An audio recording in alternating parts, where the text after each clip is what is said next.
Hello guys, good morning. तो हम लोग जो डिस्कस कर रहे थे, हम लोग डिफ्यूजन करंट के बारे में बात कर रहे थे, विसरण धारा के बारे में। और हमने बोला था कि जब घनत्व में अंतर होता है, मतलब घनत्व ग्रेडियंट होता है, डेंसिटी ग्रेडियंट होता है, डेंसिटी में डिफरेंस होता है अलग अलग पॉइंट पर। तो ज़्यादा डेंसिटी से कम डेंसिटी की तरफ क्या होता है, पार्टिकल्स फ्लो करते हैं। और पार्टिकल फ्लो करेंगे तो इलेक्ट्रॉन होल होंगे, तो इलेक्ट्रॉन होल जब मूव करेंगे तो करंट फ्लो होगा। इस करंट को डिफ्यूजन करंट, विसरण धारा बोलते हैं। क्लियर था ये? और ये जो हमने किया था उसके लिए हमने एक फॉर्मूला डिराइव किया था, और वो फॉर्मूला यहाँ तक पहुँचा था, पी का वैल्यू यहाँ तक। ठीक है, ये जो P था ये क्या था, फ्लक्स घनत्व ये बोलते हैं हम लोग इसको, कई बार फ्लक्स भी बोल लेते हैं, लेकिन ये एक्चुअल में क्या है, फ्लक्स घनत्व है, फ्लक्स डेंसिटी है। और फ्लक्स डेंसिटी ये जो हमने कैलकुलेट किया, ये P ये एक्चुअल में है क्या। तो देखो P क्या मिला अपने को, P का वैल्यू अगर मैं D का ये इसको D रख दूँ तो P क्या मिला मुझे, P अतः हैंस P जो है, P क्या मिला, DH यहाँ पे रख दूँ, V डेल्टा एक्स बाई 2 को D रख दूँ मैं, तो ये मिला P equals to minus negative D del P by del x. अब एक चीज समझना ध्यान से, ये जो P है ये क्या है, what is P, what is this P। P देखो ये है, इनका रिजल्टेंट है ये, और परिणामी फ्लक्स बोला था, इसको रिजल्टेंट फ्लक्स बोला था हमने, या फ्लक्स डेंसिटी बोल लो। ये है क्या, P क्या हुआ करता था, जैसे हमने ये बोला प्रति सेकंड प्रति एकांक क्षेत्रफल से गुजरने वाले कणों की संख्या, यहाँ पे होल था तो होलों की संख्या, पर यूनिट एरिया पर सेकंड जो पास हो रहे हैं जो होल, वो है, ये होलों की संख्या है पर यूनिट पर सेकंड। अगर मेरे को आवेश निकालना हो पर सेकंड पर यूनिट एरिया से, प्रति एकांक क्षेत्रफल से टोटल कितना आवेश निकल रहा है, तो देखो मैं अगर आवेश पर सेकंड पर यूनिट एरिया ये होता है, आवेश प्रति एकांक क्षेत्रफल प्रति सेकंड, क्षेत्रफल और टाइम से डिवाइड करते पर यूनिट एरिया टाइम से, ये क्या होता है, प्रति सेकंड प्रति एकांक क्षेत्रफल से गुजरने वाला आवेश है। तो अगर टोटल चार्ज पर यूनिट पर सेकंड कैलकुलेट करना हो तो ये टर्म बनता है, ये चार्ज हो गया पर सेकंड पर यूनिट एरिया, ये Q बाई टी को तो I लिख देते हैं हम लोग, और ये आ जाता I, और I अपॉन ए क्या होता है, J, जिसको क्या बोलते हैं, धारा घनत्व है, करंट डेंसिटी बोलते हैं, ये बोलते हैं ना। देखो ये चीज बनाऊंगा मैं जो अपन ने ये कैलकुलेट किया था उससे, ये जो अपना था ये P क्या था, होलों की संख्या थी पर सेकंड पर यूनिट एरिया से जाने वाले होलों की संख्या थी, पर यूनिट एरिया से पर प्रति एकांक क्षेत्रफल से प्रति सेकंड गुजरने वाले होलों की संख्या थी, नंबर ऑफ होल्स है। अगर उस होलों की संख्या को मैं आवेश से मल्टीप्लाई कर दूं, 4 से, मतलब E से मल्टीप्लाई कर दूं, तो प्रति सेकंड प्रति एकांक क्षेत्रफल से गुजरने वाला आवेश हो जाएगा, पर यूनिट एरिया से पर सेकंड जो चार्ज फ्लो होता है वो हो जाएगा। अगर इस P को मैं E से मल्टीप्लाई कर दूं 4 से, ये मिल जाएगा मुझे, फिर वो ये मिलने का मतलब मुझे J मिल जाएगा। तो देखो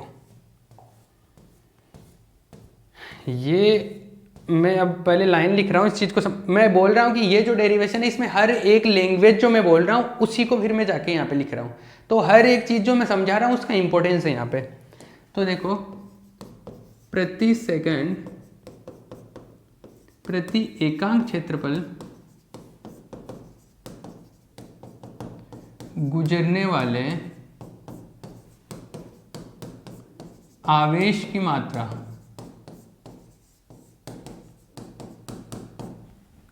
पर चार्ज पासिंग थ्रू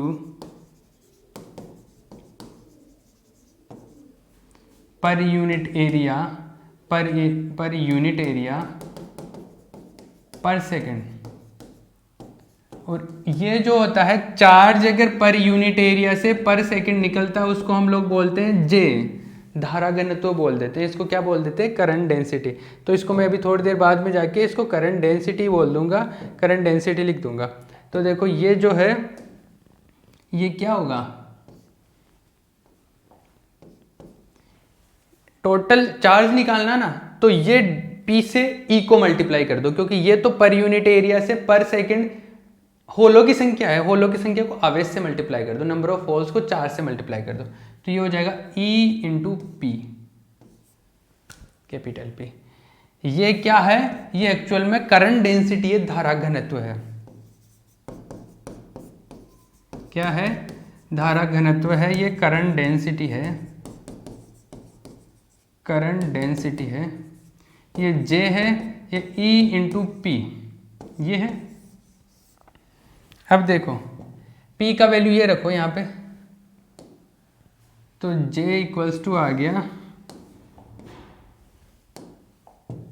जो J आ रहा है वो आ गया, P का वैल्यू रखो, P का वैल्यू है D del P by del x, और नेगेटिव में है, ये होलों के लिए है ना सब कुछ, तो ये DH होल धारा घनत्व है, ये होल विसरण गुणांक, DH क्या है, होल के लिए डिफ्यूजन कांस्टेंट कोएफिशिएंट है, ये होल्स के लिए, इलेक्ट्रॉन के लिए इलेक्ट्रॉन का जाएगा। ये क्या मिला, ये धारा घनत्व मिला, ये किसकी वजह से, होल की वजह से, होल धारा घनत्व ये हो गया है, ये होल धारा घनत्व हो गया, ये होल करंट डेंसिटी, होल धारा घनत्व, hole current density, hole current density.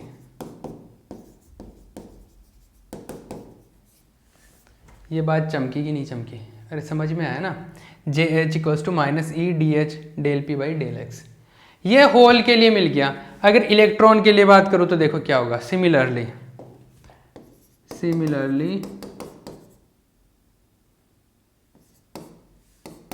For electron के लिए इसी प्रकार किस प्रकार, इसी प्रकार फॉर इलेक्ट्रॉन के लिए, सिमिलरली फॉर इलेक्ट्रॉन, तो इलेक्ट्रॉन के लिए आ जाएगा J E for electron, H for hole. यहाँ पर देखो इलेक्ट्रॉन का जो चार्ज होगा वो नेगेटिव होता है, तो यहाँ पर E की जगह माइनस C आएगा, माइनस माइनस प्लस हो जाएगा। दूसरी चीज जो DH था होल का था वो आ जाएगा इलेक्ट्रॉन का, और यहाँ पर ये जो P क्या होता है, P होता क्या है, एक तो होता है N, हमने जो बेसिक काम, एक होता है P, N तो होता है इलेक्ट्रॉन डेंसिटी, ये P क्या होता है, होल डेंसिटी। तो यहाँ पर होल के लिए P लिखा था, इलेक्ट्रॉन के लिए N आता है, होल डेंसिटी जो मानते हैं हम लोग del N by del x, ये मिला, ये होल डेंसिटी, ये इलेक्ट्रॉन करंट डेंसिटी, चमक गया। अब चीज सोचना, अब हमारे पास में दो टाइप के करंट हो गए, फर्स्ट वन ड्रिफ्ट करंट, अपवहन धारा, और दूसरा विसरण धारा जिसको डिफ्यूजन करंट बोलते हैं। अपवहन धारा जो होती है पहला वाला ड्रिफ्ट करंट, वो किसकी वजह से फ्लो होता है, बाहर से बैटरी लगाओगे तो उसकी वजह से वो इलेक्ट्रॉन होल चलते हैं, वो फ्लो होता है वो।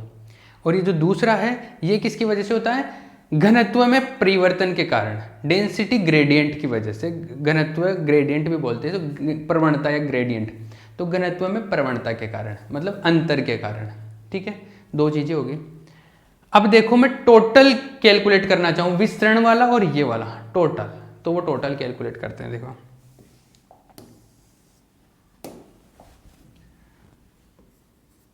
होल के कारण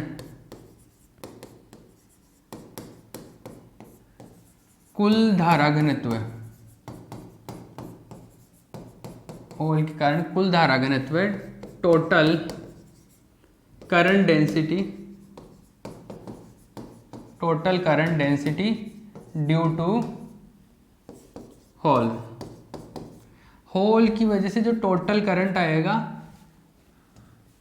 वो ऐसे आएगा, JH टोटल, तो ये आएगा JH ड्रिफ्ट वाला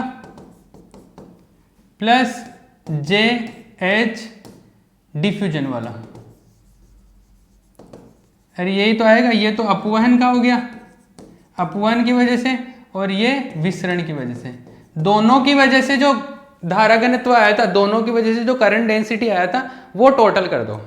ठीक है, अब देखो ड्रिफ्ट की वजह से जो आया था वो अपने पास में आया था, क्या आया था अगर आपको याद हो तो, वो आया था कुछ हाँ मेरे पास लिखा हुआ होगा वो, ये रहा। इसकी वजह से जो आया था होल की वजह से, वो मेरे पास मेरे को मिला था ये वाला जे होल, ये रहा P E mu P E. Electric field के टर्म्स में तो ये था P E mu P E. और एक दूसरा अगर टर्म में कैलकुलेट करना चाहूँ तो जैसे यहाँ पर जे ई था वो एन ई वी ई था, तो वैसे यहाँ पे पी ई म्यू एच आ जाएगा। तो दोनों चीज़ें हैं मेरे पास है, तो मैं ये कैलकुलेट कर लेता हूँ। एन ई म्यू का मैं कर लेता हूँ, म्यू का क्या कर वी का कर लेता हूँ म्यू ई। होल का चाहिए ना, तो ये होल का लिखते हैं, ये होल का, ठीक है। और सॉरी ये एन नहीं आएगा, होल के लिए क्या है पी है ये, ठीक है। और एच को हमने क्या लिखा था, पी लिखा था क्या होल के लिए, ये लो जो पहले वहाँ पे लिखा था वो, ये ड्रिफ्ट की वजह से आ गया, डिफ्यूजन की वजह से ये आ रहा है। कहाँ है, यही है, अरे नेगेटिव भी आ रहा था ना यहाँ पे, फिर नेगेटिव, अच्छा ये इलेक्ट्रॉन के लिए था, ये तो होल के लिए नेगेटिव था, होल के लिए नेगेटिव था ये, minus e D H del p by del x. ये आ गया किसकी वजह से, जे एच टोटल, होल की वजह से टोटल करंट डेंसिटी आ गया, कुल धारा घनत्व ड्यू टू होल, होल के कारण कुल धारा घनत्व total current density due to hole. इसी तरीके से इलेक्ट्रॉन के लिए निकाल लेंगे, इलेक्ट्रॉन के लिए कुल विसरण धारा, कुल धारा इलेक्ट्रॉन के कारण कुल धारा घनत्व, इलेक्ट्रॉन के कारण कुल धारा घनत्व, कुल धारा घनत्व, total current density, total current density due two electron. अब देखो इलेक्ट्रॉन की वजह से टोटल करंट डेंसिटी जो है वो क्या आएगा, जे ई टोटल, वो आएगा, यहाँ पे क्या था उसका भी ड्रिफ्ट आएगा, उसका भी दोनों आएगा, अरे उसका भी जे ई ड्रिफ्ट आ जाएगा, विसरण अपवहन आ जाएगा, और क्या आ जाएगा जे ई डिफ्यूजन आ जाएगा, विसरण आ जाएगा, दोनों का आ जाएगा। तो यहाँ पे देखो क्या आएगा, जे ई टोटल या जे ई ड्रिफ्ट, ड्रिफ्ट कितना है, ड्रिफ्ट था आप पहले देख लो, आपके पास लिखा हुआ होगा एन ई म्यू ई ई, ये था, और ये प्लस जे ई पॉजिटिव है, e D e del n by del x, ये आ गया, ये दोनों वैल्यू मैंने पुट कर दी है। तो ये होल की वजह से टोटल आ गया, ये इलेक्ट्रॉन की वजह से टोटल आ गया। तो कई बार तो एग्जाम में टोटल पूछ लेता है, इसको एग्जाम में ये नहीं पूछ के, जैसे आपको विसरण धारा और विसरण धारा अपवहन धारा नहीं पूछ के क्या पूछ लेता है, विसरण चालकता और अपवहन चालकता, ये भी बोल देता है। मतलब कि डिफ्यूजन कंडक्टिविटी और ड्रिफ्ट कंडक्टिविटी को एक्सप्लेन करना होता है, तब भी लिखना तो यही है सब कुछ, हेडिंग चेंज कर दिया, मतलब करंट फ्लो हो रहा है तो कंडक्टिविटी तो आ रही है, ये सारी चीज आ गई, ये ठीक है।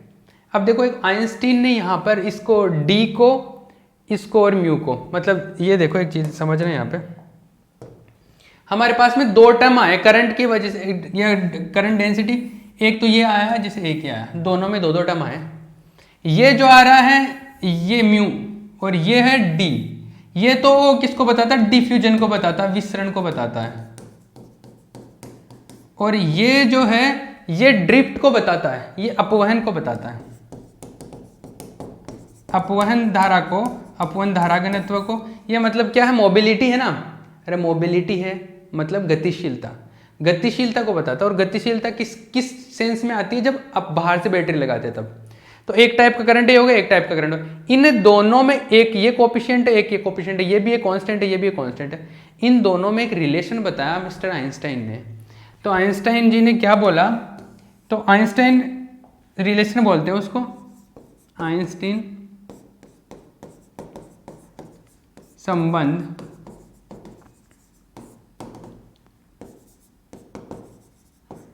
आइंस्टाइन रिलेशन,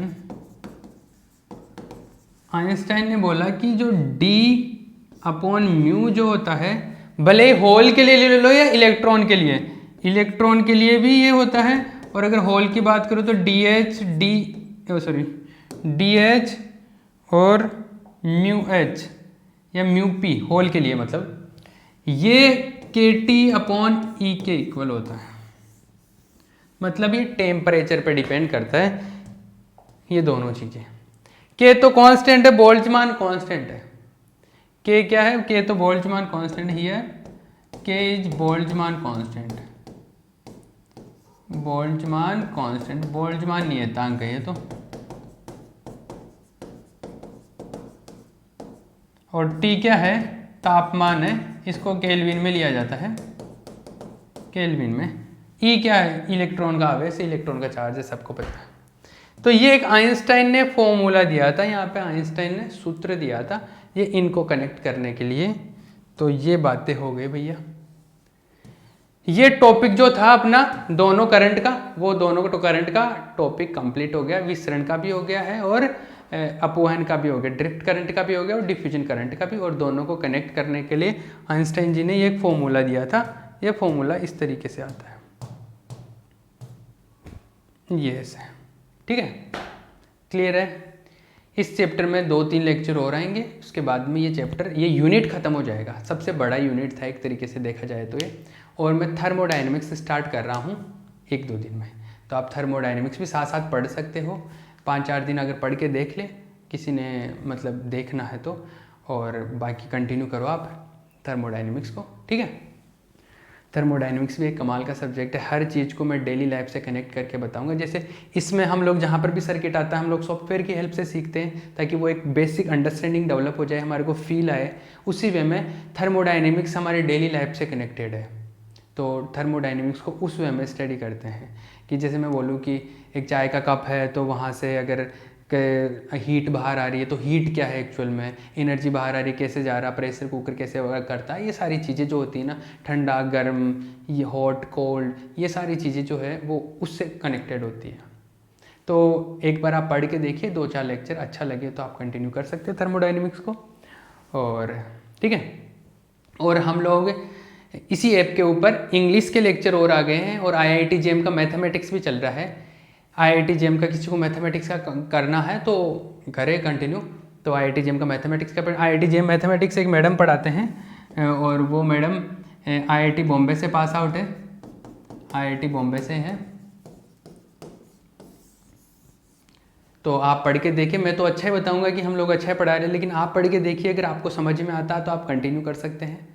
और इंग्लिश के लेक्चर्स भी स्टार्ट हो गए। इंग्लिश किसी भी एग्जाम के लिए अगर आपको इंग्लिश पढ़नी है तो इंग्लिश का लेक्चर भी स्टार्ट हो गया। IIT JEM मेस का तो है 10,000 रुपये फीस है। और इंग्लिश की अगर किसी को पढ़नी है, इंग्लिश 0 से स्टार्ट किया जाएगा। SSC CGL bank PO level का जो एग्जाम होता है ना, वहाँ तक इसको टच किया जाएगा, और हर एक चीज़ को बिल्कुल बारीकी से सिखाया जाएगा। आप पहले डेमो लेके देखें। इसकी जो फीस है वो करीबन 2200 रुपये के आसपास पे, जिसके अंदर वोकेब आएगा पूरा, तो ट्रिक के साथ में वोकेब याद रखने के तरीके सिखाए जाएंगे और पूरा ग्रामर आएगा। 2200-2300 रुपये है इसकी फीस। तो ये है, ठीक है ना। एक बार पढ़ के देखें, अगर अच्छा लगे, कोई भी गवर्नमेंट जॉब का आप प्रिपरेशन कर रहे हो इंग्लिश से, उसके लिए काम में आएगा। और जॉब के लिए नहीं है, अगर आपको इंग्लिश वाकई में सीखनी है, ये सीखने के लर्निंग चीज़ें सिखाएंगे इसमें। ऐसा नहीं है कि चलो ये ऐसा क्वेश्चन आता है इसको ऐसे करना है, ऐसा क्वेश्चन आता है ऐसा है, ऐसा नहीं है। उसमें प्रॉपर किस वे में आपका इंग्लिश डेवलपमेंट हुआ, हर एक चीज़ को सिखाया जाएगा। जैसे आपको एक पैराग्राफ दे दिया जाए और उस पैराग्राफ में अगर आपको कुछ चीज़ें पूछ ली जाए कि ये क्या है, कोई भी एक आप लाइन उठा लो, जैसे इंग्लिश का न्यूज़पेपर उठा लो, उसमें से कोई वर्ड उठा लिया, या एक लाइन में से 10 वर्ड उठा लिया, 10 में से हर एक वर्ड ये यहाँ पे क्यों आया, क्या नाउन, क्या प्रोनाउन, क्या एडजेक्टिव, क्या वर्ब, वर्ब का कौन सा फॉर्म, क्या क्लोज होता है, क्या सेंटेंस होता है, हर चीज़, फ्रेज, सारी चीज़ों को अच्छे से सिखाया जाएगा, ताकि आप हर एक वर्ड के बारे में एक आइडिया बता सके कि अच्छा ये वर्ड इसलिए आया है यहाँ पे ये फॉर्म काम में किया है, यहाँ पर ये स्ट्रक्चर है इसका। जो आप 3 टेंस पढ़ते हो ना बचपन में, वो कुछ नहीं होता है, आपको यहाँ पे एक्चुअल में चीज़ें समझ में आएगी कि क्या है, ठीक है ना। तो एक बार मेरे कहने पर एक बार पढ़ के देखे 5-7 दिन, अगर अच्छा नहीं लगे तो मत पढ़े, बट एक बार कंटिन्यू करके देखें, बहुत ही इंटरेस्टिंग और बहुत ही नॉलेजिएट कोर्स है, बहुत सीखने को मिलेगा आपको, ठीक है। और अपने लेक्चर्स आ रहे हैं कंटिन्यू, थर्मोडायनेमिक्स और स्टार्ट करें, तो किसी को जल्दी कोर्स करना थर्मोडायनेमिक्स पढ़ सकते हैं साथ में, क्लियर है, ओके।